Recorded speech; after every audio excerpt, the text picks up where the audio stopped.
আল্লাহ তাআলা মানব জাতিকে সকল জাতির মধ্য থেকে শ্রেষ্ঠ করে ঘোষণা দিয়েছেন। মানব জাতি সব থেকে শ্রেষ্ঠ জাতি। দেখেন, আল্লাহ তাআলা মানুষকে বানিয়েছেন, মানুষের মধ্যে জানোয়ারের খাসলত আছে, আবার ফেরেশতাদের খাসলত মানুষের মধ্যে আছে। ফেরেশতাদের অভ্যাস কি? ফেরেশতাদের অভ্যাস হলো আল্লাহ তাআলা তাদেরকে এমন ভাবেই তৈয়ার করেছেন, সৃষ্টি করেছেন, ফেরেশতারা চাইলেও গুনাহ করতে পারে না। অর্থাৎ গুনাহের শক্তি ফেরেশতাদের মধ্যে আল্লাহ তাআলা সৃষ্টিগতভাবেই দেন নাই। ফেরেশতারা গুনাহের মজা বুঝে না, গুনাহের স্বাদ কি জিনিস এটা ফেরেশতারা বুঝে না। ফেরেশতাদের গুনাহ করার জন্য, অপরাধ করার জন্য যা যা উপকরণ দরকার, যেই যোগ্যতার দরকার, একটাও ফেরেশতাদের মধ্যে নাই। যেমন ফেরেশতাদের মধ্যে রাগ নাই। ফেরেশতাদের মধ্যে কি নাই? সবাই কথা বলেন, ফেরেশতাদের মধ্যে কি নাই? ফেরেশতাদের মধ্যে হিংসা নাই, একটা খারাপ গুণ হিংসা ফেরেশতাদের মধ্যে নাই। লোভ একটা খারাপ গুণ, ফেরেশতাদের মধ্যে লোভ নাই। যৌন চাহিদা একটা খারাপ গুণ, ফেরেশতাদের মধ্যে এটাও নাই। অর্থাৎ অপরাধ করার জন্য যা যা দরকার ফেরেশতাদের মধ্যে আল্লাহ তাআলা সৃষ্টিগতভাবেই কোনোটাই দেননি। তো ফেরেশতাদেরকে আল্লাহ তাআলা আকল দিয়ে তৈয়ার করেছেন। ফেরেশতাদের মধ্যে আকল আছে, বলেন কি আছে? আওয়াজ করে বলেন কি আছে? আকল আছে। আবার জানোয়ারের দিকে তাকান, দুনিয়ার জানোয়ারের অবস্থা হলো, জানোয়ারের মধ্যে অপরাধ করার জন্য, গুনাহ করার জন্য যা যা দরকার সব জানোয়ারের মধ্যে আছে। কি আছে না নাই? রাগ জানোয়ারের মধ্যে আছে, হিংসা জানোয়ারের মধ্যে আছে, লোভ জানোয়ারের মধ্যে আছে, যৌন চাহিদা জানোয়ারের মধ্যেও। কিন্তু জানোয়ারকে আল্লাহ তাআলা অপরাধ করার সব শক্তি দিয়ে সৃষ্টি করেছেন, গুনাহ করার সব শক্তি দিয়ে সৃষ্টি করেছেন। জানোয়ার গুনাহের মজা বুঝে, গুনাহের স্বাদ বুঝে, কিন্তু জানোয়ারের মধ্যে আকল নাই। জানোয়ারের মধ্যে কি নাই? ফেরেশতাদের কাছে গুনাহের শক্তি নাই, কিন্তু আকল আছে।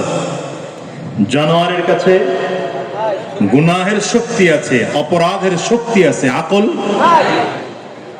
এখন মানুষকে আল্লাহ তাআলা কিভাবে সৃষ্টি করলেন?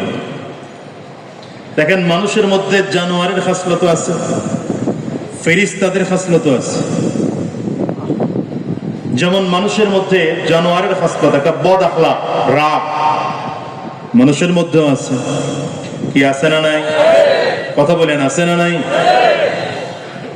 হিংসা, বদ আখলাক জানোয়ারের মধ্যে আছে, মানুষের মধ্যেও। লোভ একটা বদ আখলাক জানোয়ারের মধ্যে আছে, মানুষের মধ্যেও। যৌন চাহিদা একটা বদ আখলাক জানোয়ারের মধ্যে আছে, মানুষের মধ্যেও। দেখবেন ছোট বাচ্চারও রাগ আছে। এই যে বাচ্চা, ওর মধ্যেও রাগ আছে। এর থেকে আরো ছোট বাচ্চা, এর মধ্যেও রাগ আছে। 1 বছর, 1.5 বছর, 2 বছরের বাচ্চা রাগের কিছুই বোঝে না। এই বাচ্চাটাকে নিয়ে কোনোদিন মার্কেটে গেছেন, কোন একটা খেলনা দেখে বাচ্চার পছন্দ হয়েছে, বাচ্চা তার বাবাকে বারবার করে ইশারা করে বুঝাইতে চায়, ওইটা আমারে কিনে দাও। কোনো কারণে আপনি দেন নাই, তো তার মেজাজ গরম। কি কথা বলেন? এই বাচ্চাটা রাগের কি বুঝে? কিছুই বুঝে না। কিন্তু এরপরেও রাগ করলো না করলো না? কারণ কি? বোঝা গেল বাচ্চার মধ্যে রাগ আল্লাহ তাআলা জন্মগতভাবে, সৃষ্টিগতভাবে দিয়ে রাখছেন। হিংসা বাচ্চার মধ্যে আছে। পরীক্ষা করতে চান, একই বয়সের দুইটা বাচ্চা নেন, একটা আপনার ছেলে একটা আপনার ভাতিজা। একদিন আপনার ছেলেকে আদর একটু কম করে ভাতিজাকে আদর বেশি করে, কি আপনার ছেলের মেজাজ গরম, সে আরেক দিকে ফিরে আসে, চোখ লাল হয়ে গেছে, চেহারা বেজার হয়ে গেছে। তার মানে বোঝা গেল এই বাচ্চাটার মধ্যেও হিংসার কিছুই বোঝে না, কিন্তু হিংসা আল্লাহ তাআলা সৃষ্টিগতভাবে ওর মধ্যে দিয়ে রাখছেন। লোভ বাচ্চাদের মধ্যে আছে। একই বয়সের দুইটা বাচ্চা বাজার থেকে আপেল কিনে আনছেন, একজনরে দুইটা দেন আর একজনরে একটা দেন। যাকে দুইটা দিচ্ছেন সে খুশি, যাকে একটা দিলাম সে বেজা। কি বোঝা গেল? বোঝা গেল বাচ্চার মধ্যে লোভ আছে। এটা জন্মগতভাবে সৃষ্টিগতভাবে আল্লাহ তাআলা ওর মধ্যে দিয়ে রাখছেন। এই বদ আখলাকের পাশাপাশি আল্লাহ তাআলা মানুষের মধ্যে ওই ফেরেশতাদের অভ্যাস, আকল, জ্ঞান, বিবেক, বুদ্ধি, এটাও আল্লাহ তাআলা মানুষের মধ্যে দিয়ে রাখছেন। ফেরেশতাদের কাছে একটা আছে আর একটা নাই, জানোয়ারের কাছে একটা আছে আর একটা মানুষের কাছে, কথা বলে না, মানুষের কাছে দুইটা আছে। ফেরেশতাদের মধ্যে বদ আখলাক নাই কিন্তু আকল আছে, জানোয়ারের মধ্যে আকল নাই বদ আখলাক আছে, মানুষের মধ্যে আকলও আছে বদ আখলাকও আছে। আকলও আছে অর্থাৎ মানুষকে গুনাহ করার শক্তি আল্লাহ তাআলা সৃষ্টিগতভাবে দিয়ে বানাইছেন। মানুষের মধ্যে মানুষ সে গুনাহের মজা বুঝে, গুনাহের স্বাদ বুঝে। এখন আল্লাহ তাআলা দুইটা একসাথে কেন দিলেন? দুইটা একসাথে দিলেন আল্লাহ এই জন্যে, আল্লাহ বোঝাইতে চায় গোলাম রে, যদি তুমি তোমার আকল দিয়ে নিজের রাগ, নিজের হিংসা, নিজের লোভ, নিজের যৌন চাহিদা যদি নিয়ন্ত্রণ করতে পারো, তবে আমি আল্লাহ পাকের ঘোষণা, ওয়ালাকাদ কাররামনা বনি আদম, ওয়ালাকাদ কাররামনা বনি আদম। আল্লাহ বলেন আমি ওই মানুষটার জন্য ঘোষণা দিলাম, এই মানুষটা পৃথিবীর মধ্যে সব থেকে দামি জাতি। কিন্তু যে মানুষটার মধ্যে রাগ আছে, হিংসা, লোভ, যৌন চাহিদা সব আছে, কিন্তু নিজের আকল দিয়ে নিয়ন্ত্রণ করতে পারলো না, নিজের আকল দিয়া রাগ নিয়ন্ত্রণ করতে পারে নাই, হিংসা নিয়ন্ত্রণ করতে পারে নাই, লোভ নিয়ন্ত্রণ করতে পারে নাই। রব্বে কারীম বলেন উলাইকা কাল আনআম বাল হুম আযাল, উলাইকা হুমুল গাফিলুন।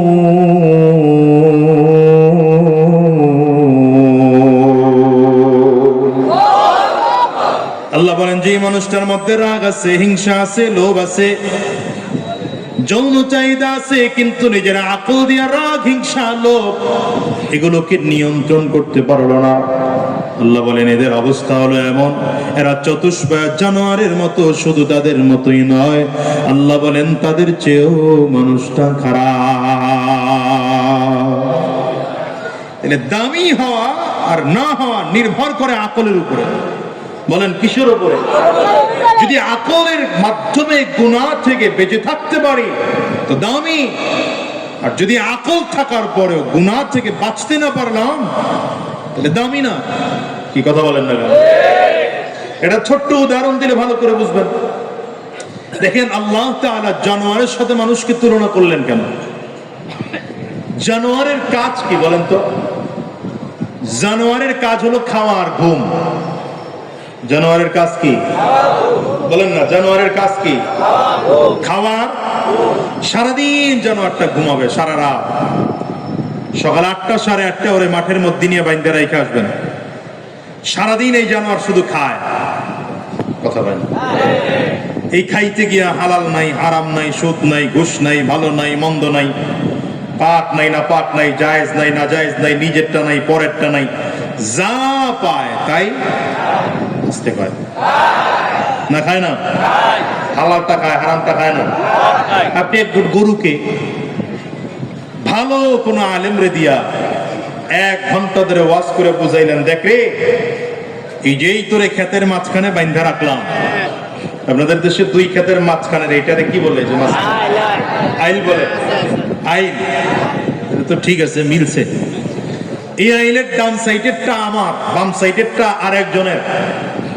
ডান সাইডেরটা খাওয়া হালাল, বাম সাইডেরটা খাওয়া হারাম। হুজুরে দিয়ে আওয়াজ করে শুনাইলেন গরুরে, সাবধান, ডান সাইডেরটা খাবি, বাম সাইডেরটা খাবি না। যদি বাম সাইডের ক্ষেতের মধ্যে মুখ লাগাও তাহলে তোর জুতা পিটা করা হবে, 100 দৌড়া লাগানো হবে, জাহান্নামের আযাবে 70,000 বছর জ্বলবি। ওয়াজ করে শুনাইলেন আর কি। গরু শুনছে? গরু খালি বলে আপনি বান্ধেন, বাইন্ধে খালি রাস্তায় উঠেন। কি কথা কয় নাকি? ঠিক না? গরু সারাদিন ওর খাওয়ার ঘুম ছাড়া দ্বিতীয় কাজ নাই। আর ও খাইতে গিয়ে হালাল হারাম সত্য মিথ্যা ভালো মন্দর বাদ বিচারের মধ্যে নাই। আপনার আমার সমাজে এমন কিছু মানুষ আছে না? না আসতে কয় কারা কারা? রোগী এখানে থাকলে আসতে আওয়াজ হবে, রোগী এখানে থাকলে কি আমাদের সমাজে এমন কিছু মানুষ আছে না? নাই, ঘুমায়, নামাজের খবর নাই, রোজার খবর নাই, পর্দার খবর নাই, ঘুমায়। ঘুম থেকে উঠলো 8টা 8:30, উনি গোসল টোসল করে অফিসে গেল, চাকরি করতে বসলো। এই চাকরি করতে বসা উনিও হালাল নাই, হারাম নাই, সুদ নাই, ঘুষ নাই, ভালো নাই, মন্দ নাই, পাক নাই না পাক নাই, জায়েজ নাই না জায়েজ নাই, নিজেরটা নাই পরেরটা নাই, গরুর মতো যা পায় তাই খায়। কি কথা কন না কেন? আচ্ছা, এর মধ্যে পার্থক্য কি আছে? কি কথা কন না কেন? কি পার্থক্য আছে? গরু, গরুর নির্দিষ্ট কোনো বাবা নাই, মা নাই। কি কথা কন না কেন? নির্দিষ্ট বাবা আছে? গরু খালি মায়ের চিনে, বাপের চিনে? কথা কন না কেন? গরু বলতে পারবে না গরুর নির্দিষ্ট কোনো স্বামীও নাই। কথা কয় না? আমাদের দেশে তাসলিমা নাসরিন মার্কা একদল মহিলা এমন আছে না নাই? বুঝেন নাই মনে হয়? এখন নির্দিষ্ট কোনো কি নাই, স্বামী নাই।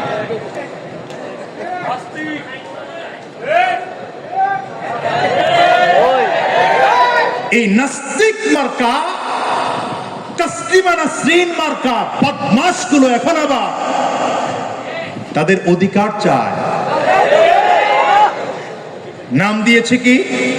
নাম দিয়েছে এটা নারী অধিকার। কি অধিকার? এই কথা কয়েন, কি অধিকার? নারী অধিকার কি এটাই তো তারা জানে না। নারী অধিকার চেয়েছে। এখন কি চাইলো? বলে আমরা যে পতিতা আমাদেরকে লাইসেন্স দিতে হবে। নাউজুবিল্লাহর পাওয়ারটা মুসলমানের,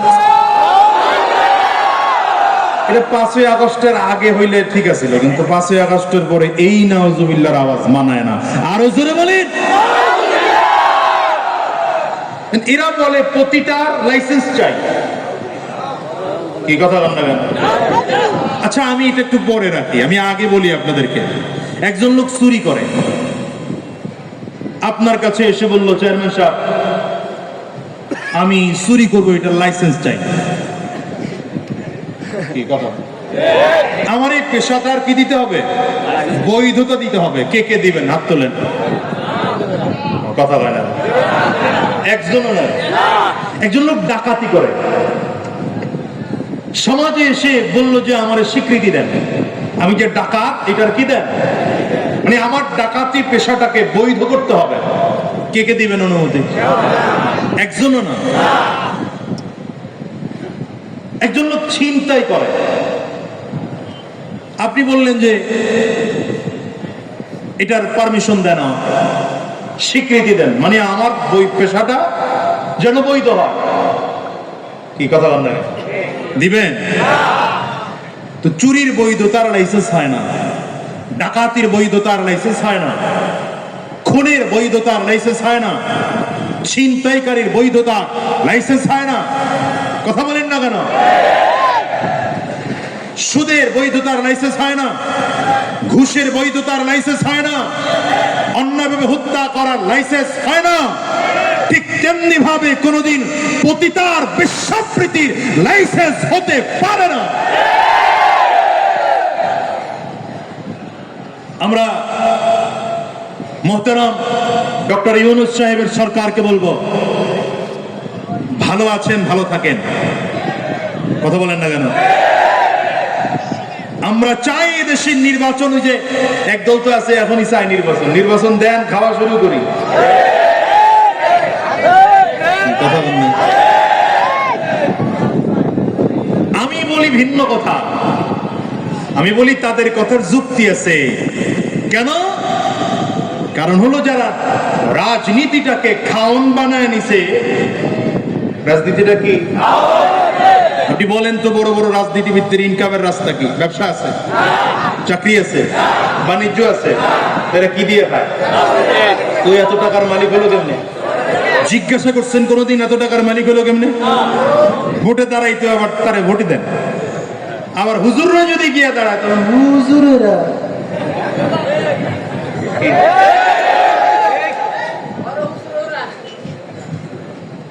আপনি বলবেন যে হুজুর ব্যবসা আছে, ব্যবসাটা করছে কি দিয়া? ফকিন্নির বলা এখন কোটি টাকার মালিক হয়েছে কি দিয়া?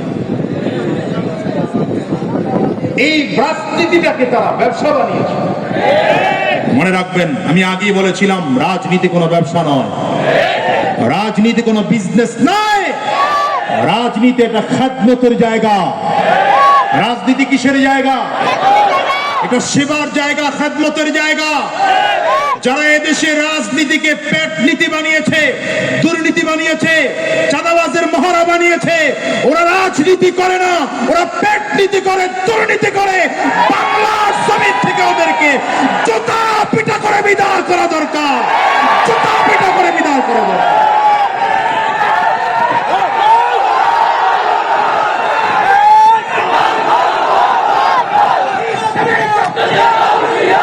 শোনো মুসলমান, শোনো মুসলমান, এদেশের মানুষের ভোটের অধিকার হরণ করার কারণে যদি ওই 16 বছরের শাসক ফ্যাসিবাদ হয়, এদেশের মানুষের ইসলামের বিরুদ্ধে কথা বলার কারণে যদি 16 বছরের শাসক ফ্যাসিবাদ হয়, এদেশের মানুষের অধিকার লুণ্ঠন করার কারণে ওই ফ্যাসিবাদ 16 বছরের শাসক যদি ফ্যাসিবাদ হয়, আর সে যদি 5 আগস্টে পালাতে বাধ্য হয়, নতুন করেও যারা এই ফ্যাসিবাদের স্বপ্ন দেখছে আর ক্ষমতায় গিয়ে হারাম উপার্জন করার স্বপ্ন দেখছে, তারা পালানোর রাস্তা পেয়েছে, আপনি পালানোর জায়গা পাবেন না। কারণ মানুষ 5 আগস্টের মানুষ আর এখনকার মানুষ এক না। ওই জেনারেশন আর এই জেনারেশন খুঁজলে এক হবে না। কথা বলেন না কেন? আলহামদুলিল্লাহ, জেনারেশন সচেতন, ঠিক কিনা বলেন?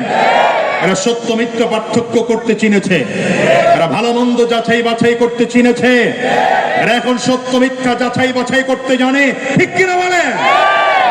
তো আমরা বলেছি দরকার নাই নির্বাচনের আগে সংস্কার করেন। কি কথা বলেন না কেন? আর আমার ব্যক্তিগত মতামত পুরোটা ভিন্ন। আমার ব্যক্তিগত মতামত হচ্ছে, বারবার নির্বাচন দিয়ে আমরা দেখছি কোনো লাভ হয় নাই, খালি খাওয়ানোর হাত পরিবর্তন করছি। এদেশে ক্ষমতার পরিবর্তন স্বাধীনতার পর থেকেই তো হইছে। কি কথা বলেন না কেন? 71-এর পর থেকেই 53 বছর পর্যন্ত কম পরিবর্তন তো হয় না। এই সরকার সেই সরকার, এই সরকার সেই সরকার, খাওয়ান বন্ধ হয়েছে, খালি হাত পরিবর্তন হয়েছে। আগে মামায় খাইতো, এখন চাচায় খায়। কি কথা বলেন না কেন? আগে লাল মিয়া খাইতো, এখন কালা মিয়া খায়। সুতরাং বলেছি, ডক্টর ইউনূস সাহেবের সরকার এখন পর্যন্ত যেহেতু দুর্নীতি করে নাই, বাজে কাজের মধ্যে লিপ্ত হয় নাই, বরঞ্চ ধীরে ধীরে সংস্কারের দিকে যাচ্ছে, আমার কাছে মনে হয় এটা আমি নিজের থেকে নিজে বলি, আগামী 5 বছর ডক্টর ইউনূস থাকুক, এদেশে নির্বাচনের দরকার। কি কথা বলেন? কিন্তু ডক্টর ইউনূস সরকারকেও বলবো, যদি নারীবাদীর নামে এই পতিতাগুলো আপনার কাছে গিয়ে আবেদন জানায়, আর আপনার সরকার যদি পতিতাদেরকে এদেশে বৈধতার লাইসেন্স দিয়ে দেয়, মনে রাখবেন আপনাকেও আমার বাংলার জনগণ যেভাবে সম্মানের চারে বসিয়েছে, ওই সম্মানের চার থেকে নামিয়ে দিতে বাংলার জনগণের সময় লাগবে না। কারণ আমার কাছে আমার দেশ বড়, আমার কাছে আমার দিন বড়, আমার কাছে আমার ইজ্জত বড়, আমার কাছে আর সম্মান বড়। ঠিক কিনা আওয়াজ করে বলে? রাগ করলেন আপনারা? শুরুতেই খুব গরম কথা বলে বলাইলাম, কষ্টই বুঝে। আপনারা এগুলো শোনার জন্য অভ্যস্ত ছিলেন না মনে হয়। মনে রাখবেন, ওই যে আমি মাঝে মাঝে বলি, যে এলাকায় চেয়ারম্যান হইয়া এখনো আছি আলহামদুলিল্লাহ, পালাই নাই তো আছি, এলাকার চেয়ারম্যান হইয়া লাভ হয় নাই তো, লস হইছে। মানে আমার ব্যক্তিগত এই আপনাদের সামনে দিছিল্লা পাল্লায় 2-4 টাকা যা দেন, এটি নিয়ে এলাকায় ঢালি। আগে তাও কিছু চিন্তা ভাবনা করতে পারতাম যে একের পর এক করা যাবে, এখন তাও করার চিন্তা পাই না, কারণ সব তো ওখানে নিয়ে ঢালতে হয়। আমি দেখি ওখান থেকে ইনকামের রাস্তা নাই, খরচের রাস্তা আছে এখানে। কারণ সরকার আমার বেতন দেয় মাত্র 4,500। জানেন না মনে হয় চেয়ারম্যানের বেতন কত? মানে 10,000 পর্যন্ত নিতে পারে সরকার, দেয় 4.5, আর বাকিটা ইউনিয়ন পরিষদের ইনকাম থাকলে নিতে পারে। কারণ আমি চিন্তা করলাম 5 বছর যদি 10,000 করে কামাই, কত পাবো? 6 লাখ। কত হয় না? এখন নির্বাচনে যারা কোটি কোটি টাকা খরচ করে, এরা তো 6 লাখ কামায় নাকি? হ্যাঁ, আপনি কি মনে করছেন?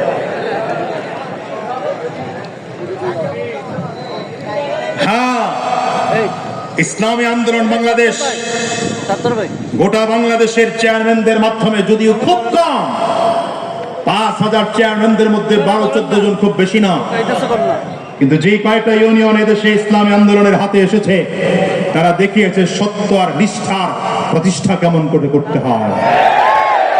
তবে এবার আশাবাদী, যদি আলহামদুলিল্লাহ বরিশাল সিটি কর্পোরেশনের মেয়র আমার শায়েখে চরমনাই মুফতি সৈয়দ ফয়জুল করিম ভাইজান, গোটা পৃথিবী দেখবে, গোটা পৃথিবী দেখবে একটা সিটি কর্পোরেশন কি করে দুর্নীতি মুক্ত করতে হয়, চাঁদাবাজ মুক্ত করতে হয়। ঠিক কিনা? 2 হাত উঁচু করে বলো।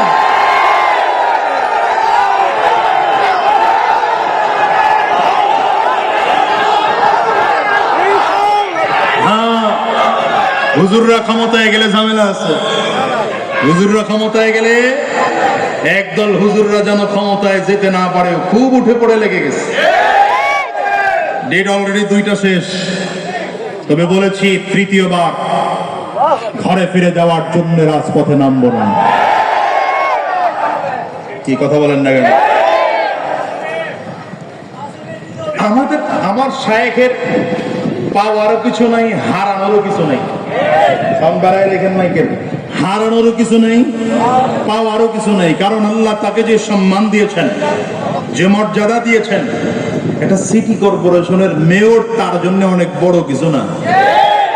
কিন্তু বাংলাদেশের মানুষকে ইসলামের শাসন দেখানোর জন্য এদেশের শায়েখে চরমনায়ের মতো ব্যক্তির মেয়র হওয়ার দরকার। ঠিক না বলেন? এই বাংলাদেশে যদি পীর সাহেব চরমনাই কোনদিন মন্ত্রী হয়ে যান, প্রধানমন্ত্রী, প্রেসিডেন্ট হয়ে যান, সেদিন দেখবে দেশের মানুষ ইসলাম কত সুন্দর। সুতরাং চেষ্টা করতে থাকেন। পরিবর্তনের ছোঁয়া একবার যেহেতু লেগেছে, পরিবর্তনের ছোঁয়া যেহেতু একবার লেগেছে, আমি বলি এবার চূড়ান্ত পরিবর্তন করে ছাড়ব। আর উলামায়ে কেরাম ধীরে ধীরে দূরত্বের সরিয়ে এসেছে। এখন হাতে হাত রাখতে শুরু করেছেন উলামায়ে কেরাম, কাঁধে কাঁধ মেলাতে শুরু করেছেন উলামায়ে কেরাম। আপনাদেরকে বলতে চাই, চট্টগ্রামের মুসলমান, বীর চট্টলার মুসলমান, তোমাদের কাছে জানতে চাই, যদি বাংলার জমিনে নতুন করে আবার ইসলাম কায়েমের জন্য নতুন করে ডাক দেওয়া হয়, যেমন 47-এ রক্ত দিয়েছিলাম, যেমন 71-এ রক্ত দিয়েছিলাম, যেমন 5-এ রক্ত দিয়েছিলাম, ঠিক তেমনি ভাবে যদি আবার নতুন করে ডাক দেওয়া হয় এই বাংলার জমিনে ইসলাম কায়েম করার জন্য, উলামায়ে কেরামদের নেতৃত্বে তথা পীর সাহেব চরমনায়ের নেতৃত্বে যদি রক্ত ছড়াতে হয় রক্ত ছড়াবো, যদি জীবনটাও দিতে হয়। কারা কারা তৈয়ার আছো?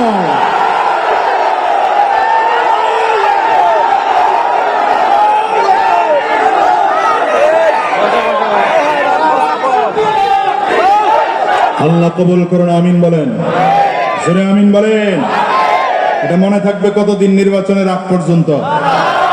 নির্বাচনের পরে তো আর মনে থাকবে না, সবাই বলে না তো, পরে আর মনে, নির্বাচনের সময়ও মনে থাকবে। কার কার হাত তোলেন? সবাই হাত তুলছে? ডানে আর বামে তাকায় দেখেন, হাত কে তুলে নাই, ফাঁকিবাজি লোক থাকতে পারে। আল্লাহ কবুল করুন, আমিন বলেন, জোরে চিল্লে আমিন বলেন। রাগ করতেছেন মনে হয়। এরাও তো নিজেদেরকে মানুষ দাবি করে, কিন্তু এরা কি মানুষ? বলেন না, এরা কি মানুষ? আল্লাহ তাআলা মানুষের মধ্যে দুই খাসলত দিয়ে বানাইছেন, যে ওরাও তো, ওয়াজ শুরুটা ভুলে গেছেন মনে হয়, ওরাও তো মানুষ হয়ে জন্মগ্রহণ করেছে। ওর মধ্যেও রাগ আছে, ওর মধ্যে হিংসা আছে, ওর মধ্যে যৌন চাহিদা আছে, কিন্তু নিজের আকল দিয়ে রাগ নিয়ন্ত্রণ করতে পারে নাই, লোভ নিয়ন্ত্রণ করতে পারে নাই, হিংসা নিয়ন্ত্রণ করতে পারে নাই, যৌন চাহিদা নিয়ন্ত্রণ করতে পারে নাই। এই জন্য পতিতার লাইসেন্স চেয়েছে। আল্লাহ বলেন এগুলো চতুষ্পয় জানোয়ার, বরঞ্চ তার চেয়েও খারাপ। এবার দামি মানুষ হওয়ার জন্য কি করতে হবে? এটা হলো মূল কথা। দামি মানুষ হওয়ার জন্য কাজ কি? প্রথম কাজ আকল। নিজের আকল দিয়ে গুনাহ থেকে বাঁচতে হবে। দামি মানুষ হওয়ার জন্য প্রথম কাজ কি বলেন? সবাই কথা বলেন, প্রথম কাজ কি? আকল। নিজের আকল দিয়ে গুনাহ থেকে বাঁচতে হবে। হ্যাঁ, দ্বীনের পথে গুনাহ থেকে বাঁচার জন্য শুধু আকলটা যথেষ্ট না। এজন্য আল্লাহ তাআলা কোরআন নাযিল করেছেন। কি নাযিল করেছেন? আরো জোরে বলেন, আরো জোরে বলেন, আওয়াজ করে বলেন। এই কোরআন দিয়ে তো এখন দেশ চলে না, সমাজ চলে না, চালানো যায় না। কি কথা বলেন না? কোরআন তো সেই 1450 বছর আগের কিতাব। এই কোরআন দিয়ে কি এখন দেশ চালানো যায়? হ্যাঁ, রাষ্ট্র চালানো যায়? সম্ভব? কথা বলেন, সম্ভব? আগামী নির্বাচনে আমরা সম্ভব করে দেখাতে চাই। কথা বল না কেন? ঠিক আছে তো? ইনশাআল্লাহ, ইনশাআল্লাহ যেন ঠিক থাকে, তখন দেখা যাবে ইনশাআল্লাহ। কথা বলেন। আরে ভাই, পীর সাহেব চরমনায়ের নেতৃত্ব এখন বাংলাদেশে পরীক্ষিত নেতৃত্ব। কি কথা বলেন না কেন? এতদিন অনেকের অনেক সন্দেহ ছিল, কতজন কত ধরনের আমাদের অপবাদ সহ্য করতে হয়েছে। কিন্তু 5 আগস্ট, 4 আগস্ট, 3 আগস্ট, বিশেষ করে বৈষম্য বিরোধী ছাত্রদের আন্দোলনে কোন রাজনৈতিক দল তাদের নেতৃত্ব ব্যানার নিয়ে নামতে যখন সাহস পায়নি, পীর সাহেব চরমনাই তখন ঢাকা রাজধানীতে নেমেছেন। আমি তো বহু আগেই বলেছি, পীর সাহেব চরমনাই দালাল, তবে কোন দলের আর ব্যক্তির দালাল না, মদিনাওয়ালার দালাল। কি কথা বলেন? আর দালাল দালাল করে যারা তাসবিহ জপত, দিন শেষে তাকিয়ে দেখি ওরাই দালাল। কি কথা বলেন না? হ্যাঁ, এটা মনে রেখেন। রাগ করতেছেন মনে হয়, অসুবিধা হইতেছে বুঝি আমার ভাইরা। সুতরাং পীর সাহেব চরমনায়ের নেতৃত্ব পরীক্ষিত নেতৃত্ব। কথা বলেন না? বলিষ্ঠ নেতৃত্ব। 20 বছর আগে যা বলেছেন এখনো তা বলছেন, কথায় নড়চড় নাই। কি কথা বলেন না কেন? ওই শুরুতে যেমন বলেছিলেন আগে সংস্কার পরে নির্বাচন, এখনো কথা ওই একটাই, আগে সংস্কার পরে নির্বাচন। তো ইতিমধ্যে কিছু দলের বুলি চেঞ্জ হয়ে গেছে। কথা বলেন না কেন? ঠিক না? ঠিক। আল্লাহ এই জন্যে আকলটাকে পরিচালনার জন্য কোরআন লাগবে। আকল পরিচালনার জন্য কি লাগবে? এই জন্য আল্লাহ কোরআন পাঠিয়েছেন। শুধু 114 সূরাওয়ালা কোরআন, 30 পারাওয়ালা কোরআন। আবার শুধু কোরআন আল্লাহ তাআলা পাঠান নাই, কোরআন তো রবের কালাম। গোলাম যদি কোরআনের ভাষা না বুঝে, এই জন্য কোরআনের সাথে উস্তাদ পাঠিয়েছেন। কে উস্তাদ? কে কোরআনের উস্তাদ? কে কোরআনের? আল্লাহ তাআলা নিজেই বলেন, হুয়াল্লাযী বা'আসা ফিল উম্মিয়িনা রাসূলা, হুয়াল্লাযী বা'আসা ফিল উম্মিয়িনা রাসূলাম মিনহুম ইয়াতলু আলাইহিম আয়াতি। আমি আমার মূর্খদের মাঝে আমার নবীকে পাঠাইলাম। আমার নবীর প্রথম দায়িত্ব হলো কোরআনুল কারীম তেলাওয়াত করে গোটা জাতিকে তারা শোনাবে। আমার নবীকে আল্লাহ তাআলা জমিনের মধ্যে পাঠিয়েছেন। নবীর প্রধান দায়িত্ব, প্রধান কাজ হলো জাতিকে কোরআনুল কারীমের তিলাওয়াত করে করে শোনানো, কোরআনের তিলাওয়াত গুলো শেখানো। তার মানে আল্লাহ তাআলা প্রথমেই বুঝাইতে চাইলেন, দুনিয়ার মানুষ, যদি আমার খুব প্রিয় বান্দা হতে চাও তাইলে কোরআনের বিকল্প নাই। এই জন্য মানুষ যদি মানুষ হতে চাও তাইলে 1 নম্বর আকল দিয়ে গুনাহ থেকে বেঁচে থাকো। যদি আকল গুনাহ থেকে বেঁচে থাকার জন্য যথেষ্ট না হয়, আল্লাহ বলেন তাইলে আমি আল্লাহ তাআলা 30 পারাওয়ালা কোরআন তোমার কাছে দিলাম, 114 সূরাওয়ালা কোরআন তোমার সামনে দিলাম। এই কোরআনুল কারীম যদি না বুঝো তাইলে আমার নবীকে তোমার কাছে পাঠাইলাম। নবীর মাধ্যমে কোরআন বুঝে বুঝে বুঝে বুঝে তারপরে আমল করে জান্নাতি হইয়া জমিন থেকে বিদায় নাও। এই কোরআন নাজিল হওয়ার পরে একদল ইমানদার হয়ে গেলেন আর একদল বেঈমান হয়ে গেল। এই কোরআন নাজিল হওয়ার পরে আবু বকর সিদ্দিক রাদিয়াল্লাহু আনহুর মতো মানুষ পৃথিবীর দামি মানুষ হয়ে গেলেন। নামে কাছাকাছি মিল থাকলেও আবু জাহাল কিন্তু জাহান্নামের আসামি হয়ে গেল। আবার দ্বিতীয় দিকে ভালো করে তাকাও, আবু জাহালের নামও কিন্তু আমর। নবীজির দ্বিতীয় নম্বর খলিফা ওমর ইবনুল খাত্তাব রাদিয়াল্লাহু আনহুর নামও কিন্তু ওমর। দুইজনের নাম ওমর। একজন জান্নাতের মেহমান হয়ে গেলেন কোরআন ধরার কারণে, আরেকজন কোরআন ও নবীর বিরোধিতা করার কারণে জাহান্নামের আসামি হয়ে জমিন থেকে বিদায় হয়। ঠিক না? এই ওমর রাদিয়াল্লাহু আনহু কি জানো দুনিয়ার মানুষ? হযরত ওমর রওনা করেছেন নবীজির মাথা আনার জন্য, তরবারি উলঙ্গ তরবারি লইয়া রাহমাতুল লিল আলামিনের দরবারে রওনা করে প্রতিমধ্যেই জানতে পারে বোন আর বোন জামাই কালিমা পড়ে মুসলমান হয়ে গেল। বাড়িতে রওনা করলেন, দরজার উপরে লাথি মেরে দরজা ভেঙে ঘরের মধ্যে ঢুকে তাকিয়ে দেখলেন বোন আর বোন জামাই কোরআন পড়ে। বোন আর বোন জামাইকে মারতে শুরু করলেন তার বাড়ির বাঁট দিয়া। বোন সামনে এসে দাঁড়িয়েছেন, ভাইরে আমার মারে মেরে মেরে জমিন থেকে বিদায় করে দাও। আমার আল্লাহকে রব বলে মেনেছি, নবীকে নবী বলে মেনেছি, জীবন চলে যাবে ঈমান ছাড়তে রাজি না। হযরত ওমর রাগের কারণে থাপ্পড় মারলেন বোনের গালে, ঠোঁট ফেটে রক্ত পড়তে শুরু করলো। বোনের রক্তের দিকে তাকিয়ে হযরত ওমরের শরীরটা নিস্তেজ হয়ে গেল, চোখ দিয়ে পানিগুলো পড়তে শুরু করলো। ডেকে বলল, বোন রে, যে কোরআন এতক্ষণ তোরা পড়তেছিলিস, আমার একটু কোরআনের পৃষ্ঠা বা পাতাটা দেওয়া যাবে নাকি? বোন বলে, তুমি নাপাক অবস্থায় কাউকেও দেওয়া যাবে না। হযরত ওমর তাড়াতাড়ি করলে গোসল করলেন, ওযু করলেন, পবিত্র হয়ে কোরআনের পৃষ্ঠা হাতের মধ্যে নিয়ে তিলাওয়াত করতে শুরু করলেন। তিলাওয়াত ধীরে ধীরে বাড়ায়, চোখ দিয়ে পানিগুলো টপ টপ করে করে গাল বেয়ে বেয়ে বেয়ে পড়ে। পৃষ্ঠাটা বুকের সাথে লাগাইয়া বোনের হাতটা ধরে ডেকে বলে, বোন, এই কোরআনের তিলাওয়াত যেতে হয়, আর দেরি করা যাবে না, আর দেরি করা যাবে না। আমার একটু সেখানে নিয়ে চল না, কোথায় কোরআনের তিলাওয়াতের প্রশিক্ষণ দেওয়া হয়। ধীরে ধীরে বোন আর বোন জামাইকে দুই পাশে নিয়ে নবীজির দরবারে রওনা করতে শুরু করেছেন।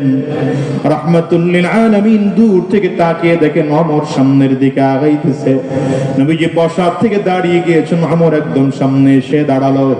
আমার নবী ডান হাতের শাহাদাত আঙ্গুল দিয়ে হযরত ওমরের কোমরের মধ্যে হালকা করে ধাক্কা দিয়েছেন আর বলে, আমন রে, কেন আসছো? হযরত ওমর চোখ দিয়ে পানি ফেলে কান্না করতে করতে নবীজির পায়ের কাছে জমিনের মধ্যে বসে পড়েছেন। নিজের তরবারিটা নবীজির পায়ের সামনে বিছায়া দিয়ে ডাক দেয়, পয়গম্বর, এই তরবারি এতদিন কোরআনের বিরুদ্ধে চলেছে, ইসলামের বিরুদ্ধে চলেছে, বেঈমানদের পক্ষে চলেছে।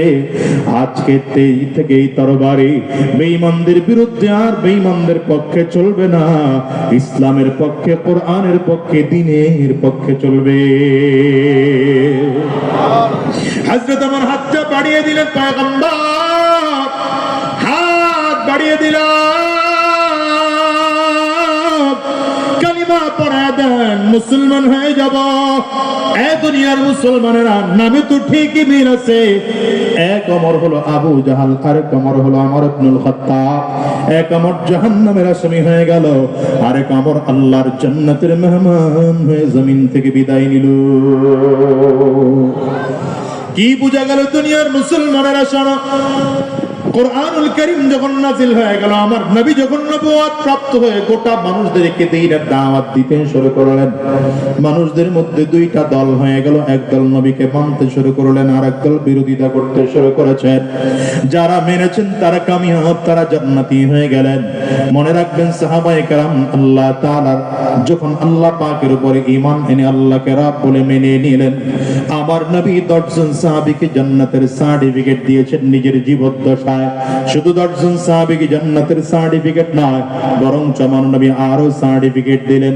বদরের ময়দানে যারা হাজির হয়েছে, আল্লাহ তাদের জিন্দেগীর গুনাহগুলো মাফ করে দিলেন। উহুদের যুদ্ধে যেই সকল সাহাবায়ে কেরাম হাজির হয়েছে, আবার আল্লাহ তাদের গুনাহ মাফ করে দিলেন। খন্দকের যুদ্ধে যতজন সাহাবী হাজির হয়েছেন, আবার আল্লাহ তাআলা তাদের গুনাহ মাফ করে দিলেন। বায়াতুর রিদওয়ানে আমার নবীর হাতের উপরে হাত দিয়ে যারা ধীরে ধীরে করে শপথ করেছিলেন, আল্লাহ তাআলা তাদের জিন্দেগীর গুনাহ মাফ করার ঘোষণা দিলেন। শুধু তাই নয়, আমার আল্লাহ তাআলা সব সাহাবীদের ব্যাপারে ঘোষণা দিলেন, রাদিয়াল্লাহু আনহুম ওয়া রাদু আন।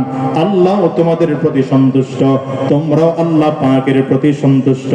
একটা বারের জন্য হিসাব নিলাও, আমার নবী জমিন থেকে বিদায় নেওয়ার পরে সাহাবায়ে কেরাম এই নবীর কাজ শুরু করলেন, দ্বীনের দাওয়াত দিতে আরম্ভ করলেন।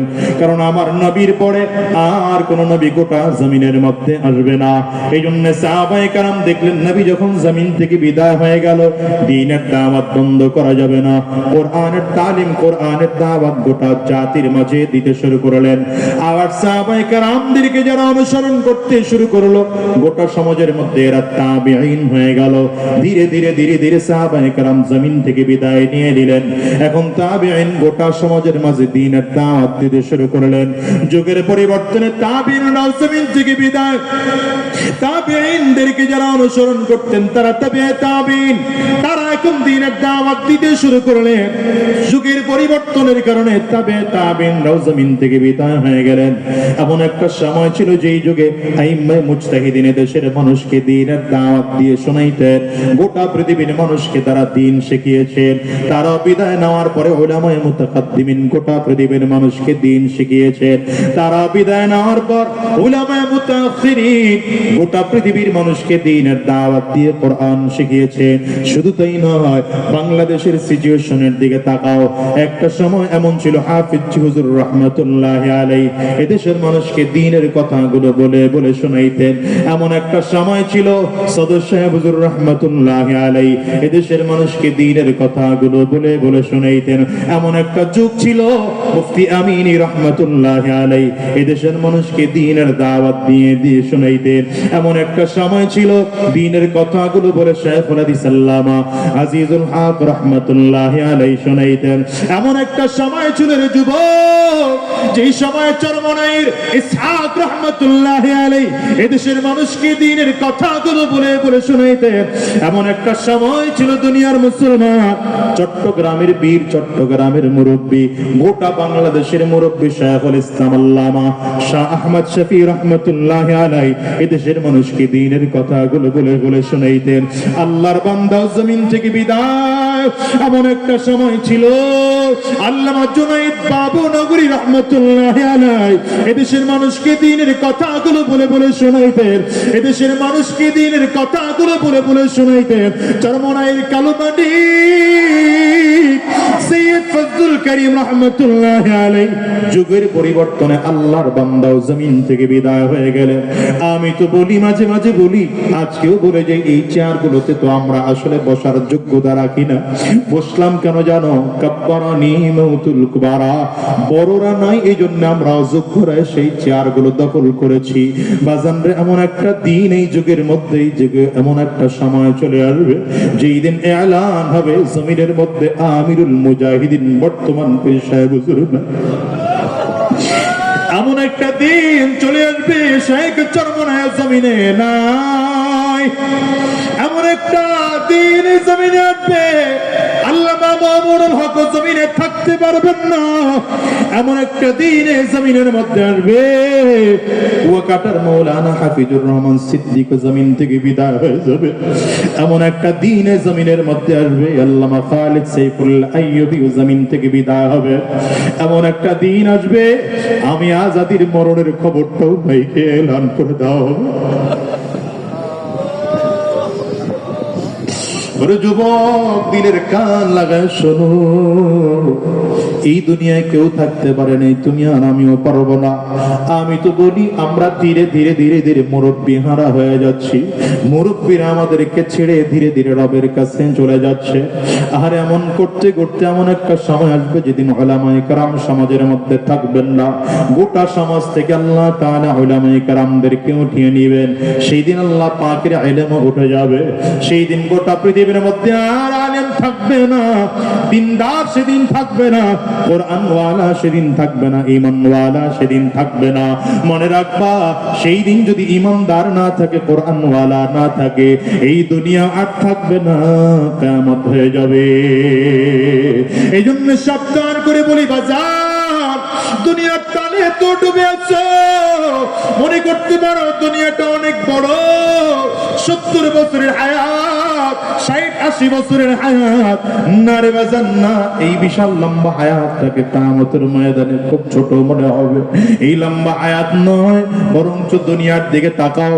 দুনিয়াটা তোমার আমার জন্য আপন নয়। এই দুনিয়া তোমার আমার পর।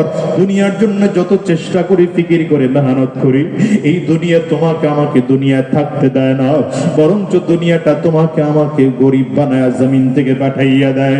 দুনিয়ায় কত টাকাওয়ালা, কত পয়সাওয়ালা, কত টাকা অর্থ সম্পদের মালিক আজকে রাস্তার পাশে ঘুমায়, 3টা টুকরা কাপড়ের প্যাকেট বানাইয়া মাত্র 3.5 হাত পাটির মধ্যে তারা শোয়া রাখছে। বাজার এমন আছে না নাই? চিৎকার করে জোরে জোরে বলো।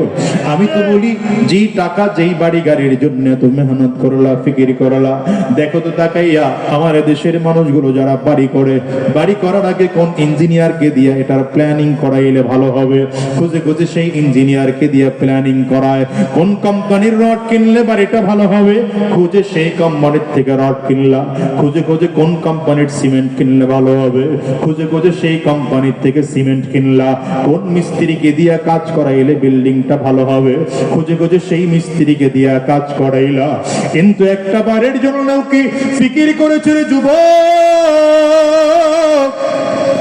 এই বাড়িটা কার জন্য তুমি করো? তুমি যেই নিজে বাড়িটা করতেছ, 5 বছর 10 বছর সময় লাগাইয়া বাড়িটা তৈরি করলা, এই বাড়িটা তুমি থাকতে পারলা না, বাড়ির থেকে বিদায় হয়ে গেল। এই বাড়িটা তোমার সন্তান মালিক হয়ে সে ভোগ করতেছে, অথবা তার সন্তান মালিক হয়ে এখানে ভোগ করতেছে। আমি তো হিসাব করে দেখি, এই যে কয়েকদিন আগে আমি আর নিজের ঘর দেখতেছিলাম, বাচ্চা 2টাকে সাথে নিয়ে আমার ঘর দেখতেছি, কাজ চলতেছে।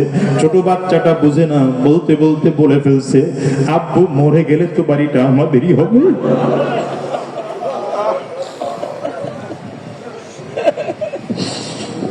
তো চিন্তা করলাম, বাচ্চা মানুষ কিন্তু কথা তো ঠিকই বলেছে, আসলে তো আমি দুনিয়া থাকতে পারবো না।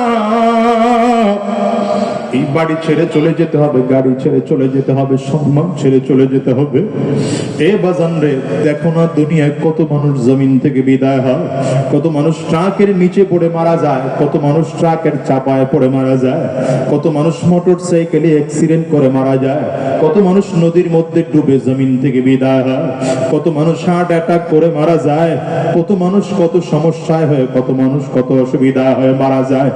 একটা বারের জন্য কি খেয়াল করেছে যুবক, যেই দুনিয়ার জন্য এত ফিকির, এত চেষ্টা, এত মেহনত, ওই দুনিয়া তোমার আপন নয়, দুনিয়া তোমার পর। এই দুনিয়ার পিছনে পাগল হয়ে কোনো লাভ নাই।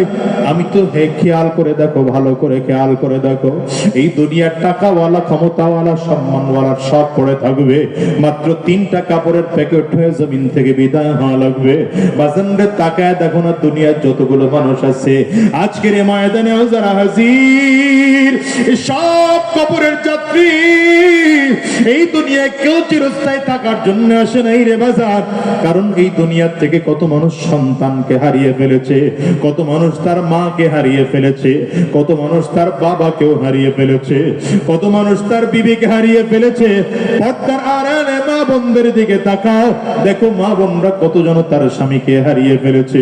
বাজান রে, এই মজলিসটার মধ্যে এমন কোন মানুষ আছেন নাকি নিজের সন্তান আপনার জীবিত অবস্থায় মারা গেছে? সন্তান যদি হারিয়ে থাকেন একটু হাতটা উঁচা করে দেখান, আমি দেখি তো কে কে তার সন্তানকে হারাইছে। এই বাজান রে, এই মানুষগুলোর দিকে একটু তাকাও, এই মানুষগুলো তাদের সন্তানকে হারিয়েছে। এতগুলো মানুষ হাত তুলেছে, এদের কারো সন্তান জমিন থেকে বিদায় হয়ে গেছে। এবার একটু হাত তুলেন তো দেখি কার মা নাই, মাকে হারিয়েছে? কার বাবা নাই, বাবাকে হারিয়েছো? বাজান হাতটা তুলে একটু দেখাও, হাতগুলো তুলে রাখো বাজান, নামাও না। আমার যুবকেরা তাকায় দেখুক মা হারা মানুষদের চোখের পানি কেমন হয়, বাবা হারা মানুষদের চোখের পানি কেমন হয়, আরে সন্তান হারা মানুষদের চোখের পানি কেমন হয়। যুবক এই মানুষগুলোর চেহারার দিকে একটু তাকিয়ে তাকিয়ে দেখো, মানুষগুলো চোখের পানি ফেলে হাত তুলেছে। এদের কারো ঘরে মা নাই, কারো ঘরে বাবা নাই, কারো সন্তান বিদায়। ও যুবক রে, হিসাব মেলাও, এমন একটা দিন আসবে যেদিন তোমাকে আমাকেও জমিন থেকে বিদায় হওয়া লাগবে। আজরাইল তোমার আমার সামনে এসে দাঁড়ায় যাবে। হিসাব করে দেখো নয়, কবরে তোমাকে আমাকেও যেতে হবে। সাবধান, ওই কবর বড় ভয়ঙ্কর। কবর কিন্তু বারবার করে বলে, আনা বাইতুল জুলমা, আনা বাইতুল ওয়াহদা, আনা বাইতুত তুরাব। কবর বলে আমি বড় একাকীর ঘর, আমি বড় অন্ধকার ঘর, আমার কাছে সাথী নাই বাতি নাই, দুনিয়ার কোনো কিছুই নাই, আমি শুধু চিনি আমল। ভালো আমল করে যদি আসতে পারো, কবরে বলে ভালো আচরণ করব। আর যদি ভালো আমল করে আসতে না পারো, কবর বলে আমার ডানেও মাটি, বামেও মাটি, সামনেও মাটি, পেছনেও মাটি। আমি দুই দিক থেকে কবরের মাটিগুলো একত্রিত হইয়া গুনাহগারের লাশটাকে এত জোরে চাপ মারবো, এক বছরের হাড্ডি কিন্তু আরেকটা পাজরায় নিয়ে পৌঁছাইয়ে দেব। এই বাজান গুনাহগার যখন কিয়ামতের ময়দানে দাঁড়াবে, গুনাহগার তাকিয়ে দেখবে সূর্য মাথার মুঠো মাত্র উপরে দেখা যায়, মাথার মগজগুলো সূর্যের তাপে টকবক করে করে ফুটতেছে এমন মনে হয়। আরে জমিনটা তামাম মানুষ তাকিয়ে দেখবে জাহান্নামের আগুন। ডান দিক থেকে গরিম গরিম আওয়াজ দিয়ে সামনের দিকে আগায়, বাম দিক থেকে আগায়, সামনের দিকে আগায়, পেছন দিক থেকে আগায়। মানুষগুলো পাগল পাড়া হয়ে যাবে। আর ওদিকে জাহান্নাম চিৎকার করে করে ডাক দেয়, হাল মিন মাজিদ, আমারে আরো দাও, আরো দাও, আরো দাও। মানুষগুলো পাগল পাড়া হয়ে যাবে। কোথায় গেলে একটু মুক্তি পাওয়া যাবে মানুষ জানে না। কারো হাঁটু পর্যন্ত ঘাম থাকবে, কারো টাকনো পর্যন্ত ঘাম থাকবে, কারো কোমর পর্যন্ত ঘাম, কারো টাকনো হাত পর্যন্ত ঘাম, কারো কাঁধ পর্যন্ত ঘাম, কারো কেউ ঘামের সাগরের মধ্যে হাবুডুবু খাইতে থাকবে। ও বাজান, অবস্থাটা তো ভয়ঙ্কর। সন্তান বাবা মাকে চিনবে না, বাবা মা তার সন্তানকে চিনবে না, বন্ধু তার বন্ধুকে চিনবে না, ভাই তার ভাইকে চিনবে না, স্ত্রী তার স্বামীকে চিনবে না, স্বামী তার স্ত্রীকে চিনবে না। হিসাব মিলায় দেখো, ওই কবরে আপন একমাত্র কে? চিল্লায় জোরে কর। আরে হাসরের ময়দানে আপন কে? ওই মাওলার পাগল যদি হয়ে বিদায় না যায়, তাইলে দুনিয়াতেও শান্তি নাই, কবরেও শান্তি নাই।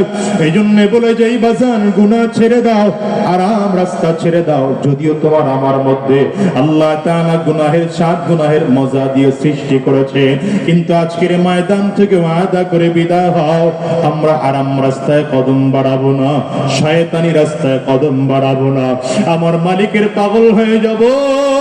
মালিকের গোলাম হয়ে যাব। কারণ জানো কিয়ামতের ময়দানে জান্নাত জাহান্নামের জান্নাতের যত নাজ ও নিয়ামত হবে, সব থেকে উত্তম নিয়ামত হবে আমার মালিকের দিদার। একদল পাগল থাকবে এরা এমন, পুরো ময়দানে শুধু দৌড়াবে আর চিল্লাবে আর ডেকে ডেকে বলবে আমার মালিক, ওই আমার আল্লাহ। মানুষগুলো চিল্লা চিল্লা দৌড়াইতে দৌড়াইতে হয়রান আর পেরেশান হইয়া আল্লাহ পাকের আরশে আজিমের পায়ের মধ্যে হেলান লাগায়া বসে থাকবে। আল্লাহ তাআলা ফেরেশতাদেরকে ডাকবেন, ওরা কই? আমার এই বান্দাদেরকে একটু ডাকো। বান্দাদেরকে আমার মালিকের সামনে দাঁড় করায় দেওয়া হবে। আল্লাহ তাআলা পর্দার আড়াল থেকে ডেকে বলবেন, গোলাম রে, কেন দৌড়াও আর চিল্লাও? এই বান্দা বলবে, আল্লাহ তুমি কই? তোমারে খোঁজার জন্য, তোমারে না পাওয়ার জন্য ফজরের নামাজের আজান শুনে ঘরে থাকতে পারি নাই, মসজিদে গেলাম না মালিক, তোমারে পাইলাম না। আবার জোহরে গেলাম, তোমারে পাইলাম না। আবার আসরে গেলাম, তোমারে পাইলাম না। মাগরিবে আবার গেলাম, পাইলাম না। ইশায় আবার গেলাম, মালিক তোমারে পাইলাম না। ওগো দয়ার আল্লাহ, কোথায় গেলে তোমারে পাবো? পাওয়ার জন্য রাতের অন্ধকারে জায়নামাজ বিছাইয়া তাহাজ্জুদ নামাজের মধ্যে দাঁড়াইছি, মালিক তাও তোমারে পাই না। তোমারে পাওয়ার জন্য টঙ্গীর ইজতেমার ময়দানে 3 দিন গিয়া পড়েছিলাম না, তোমারেও গিয়া সেখানে পাই না। আল্লাহ উজানির দরবারেও গিয়া পড়েছিলাম, সেখানেও গিয়া পাই না। চরমনার আল্লাহর কুতুবের দরবারেও 3 দিন গিয়া পড়েছিলাম, আল্লাহ সেখানেও গিয়ে তোমারে পাই না। মালিক তুমি কই? কিয়ামতের ময়দানেও তোমারে কি দেখতে পাবো না? আল্লাহ তাআলা ফেরেশতাদেরকে ডাক দিবেন, ফেরেশতারা তাড়াতাড়ি কর।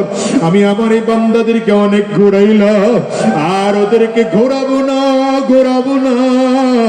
আমি আল্লাহ পাকের নূরের পর্দাগুলো সরায় দাও। আল্লাহ পাকের নূরের পর্দাগুলো যখন সরায় দিবে, বান্দা সরাসরি আমার মালিকের দিদার পাবে। আমার মালিক এত সুন্দর, আরে আমার মালিক এত সুন্দর। বান্দা যখন আমার মালিকের দিকে তাকাবে, এক নজরে 70,000 বছর চলে যাবে, বান্দা একটা চোখের পলক পর্যন্ত ফেলবে না। রুগিল মাজিদ নে নিয়ামত হায়ে তু সবসে বেহতর, রুগিল মাজিদ নে নিয়ামত হায়ে তু সবসে বেহতর নিয়ামতে দিদার তু। আরে কবি বলে, জান্নাতের মধ্যে যত নাজ ও নিয়ামত আছে, সব থেকে উত্তম নিয়ামত হলো আমার মালিকের দিদার। ওই মালিকরে কি দেখতে চাও রে যুবক? কারা কারা দেখতে চাও? কারা কারা দেখতে চাও? তাইলে চিল্লা মালিকের জোরে ডাক দাও, আল্লাহ। আওয়াজ দিয়ে গলা ফাটাইয়া ডাকো না, আল্লাহ। চোখের পানি ফেলাইয়া আমার মালিকের ডাকো, আওয়াজ দিয়ে জোরে সোরে আমার মালিকের ডাক দাও না। ওগো দয়ার আল্লাহ,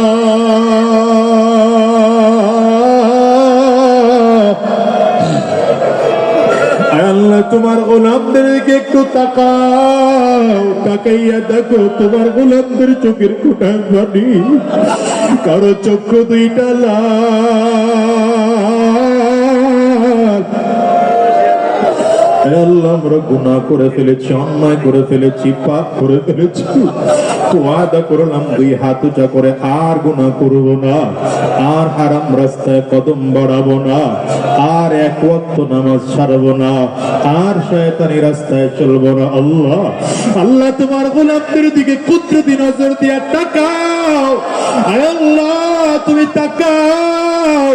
আয় আল্লাহ, সবাই মিলে ওয়াদা করলাম, আল্লাহ তুমি আমাদেরকে কবুল করে নাও, কবুল করে নাও। চিল্লায় বলো আমিন। আওয়াজ দিয়ে আরো জোরে বলো আল্লাহুম্মা আমিন। মাওলার ইশকে জালে আদু, মাওলা কে জলে আগো নেভাইলে যে নিভে না জলে পুরে ছাই হইল এই যে পাগলের সিনা জলে পুরে ছাই হইল এই যে পাগলের সিনা ধরা দিয়ে ডানা ধরা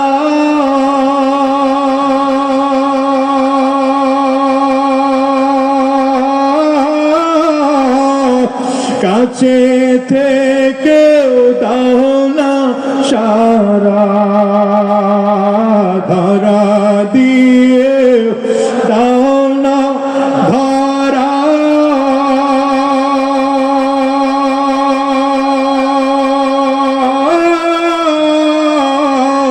কাছে থেকে দানা সারা এই বুকেতে বইছে খরা এই বুকেতে বইছে খরা না পারি যাত না জলে পুরে ছাই হইল এই যে পাগলের সিনা জলে পুরে ছাই হইল এই যে পাগলের সিনা জলে পুরে ছাই হইল এই যে পাগলের সিনা।